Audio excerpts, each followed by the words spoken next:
I'm Cape Joel, and this is Comic Smack, your weekly, daily, all-the-time, anytime comic show where I give you your fix of everything you need to know from the world of comic books and superheroes. And on today's show, we're taking a closer look at Titans issue number 8. What happens when old friends and even older enemies show up in New York to make trouble for the Titans? Well, let's hop on in together and find out, shall we? Okay then, so in a nice bit of continuity and connective tissue, this issue opens up by reminding us what went down in the pages of Titans Hunt. How slowly but surely all the individual members of the original Teen Titans team remembered the adventures they had had together before all growing up and going their separate ways. Most of the team were absolutely overjoyed to have these blank spots finally filled in their lives, but Mal Duncan, aka Harold, not so much. You know, I find it funny that this new comic settles on Harold as a name for Mal Duncan, when if you know your Titans lore, the dude had about a dozen different identities and superhero names. As far as Mal's concerned, all this superhero stuff brings nothing but trouble, and because he's a father now, his wife Bumblebee having given birth to a child, he wants to do everything in his power to, well, you know, get rid of his powers. And to do all this, he's turned to a shady metahuman company run by a guy named Simon, who of course we all know as the villainous Simon. That's Psy as in P-S-I-M-O-N. Now, it was easy enough for Mal to jettison his own powers, but now he wants his wife to do the same, only she's not exactly sure about giving up her gift. She thinks it's a lot of fun, and Simon clearly has evil plans for her as well.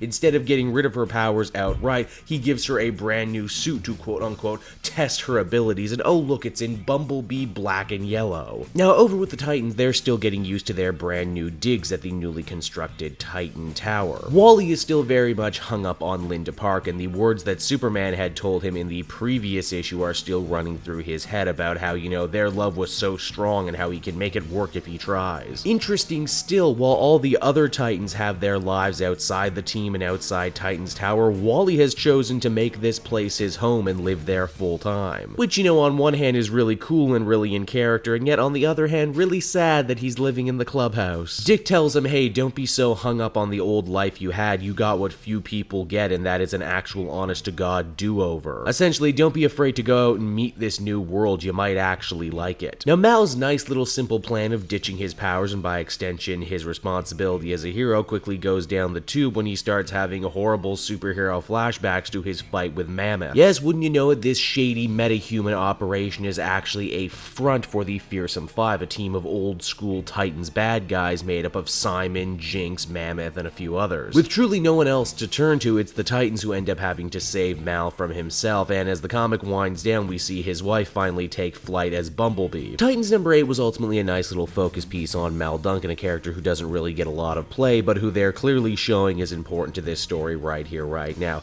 I love seeing the Fearsome Five come back. As, you know, a fan of D-list villains, you know, I just think it's so great to see them again and to see them actually be played as real honest-to-goodness threats. I like, too, alongside all the superheroing stuff, the writer doesn't forget to, you know, just show the Titans living as people and palling around in the tower, which is why I've always liked these characters in the first place. It's not exactly an explosive knock-your-socks-off beginning to this newest arc, but I do think it'll be rewarding for longtime Titans fans, even if it's not nearly as explosive or has as many connections to the whole DC Rebirth thing as the previous arcs did. Overall, I would give it a very respectable 7 out of 10. Hey everyone, thanks so much for watching my newest video. I hope you enjoyed it, and while you're here, why not check out another video I have on offer, or maybe if you're feeling in a supportive mood, you want to like or subscribe. And if you want to support the creation of more videos just like this one, then please by all means check out the Cape Joel Patreon. A little bit goes a very long way, and I will see you all next time.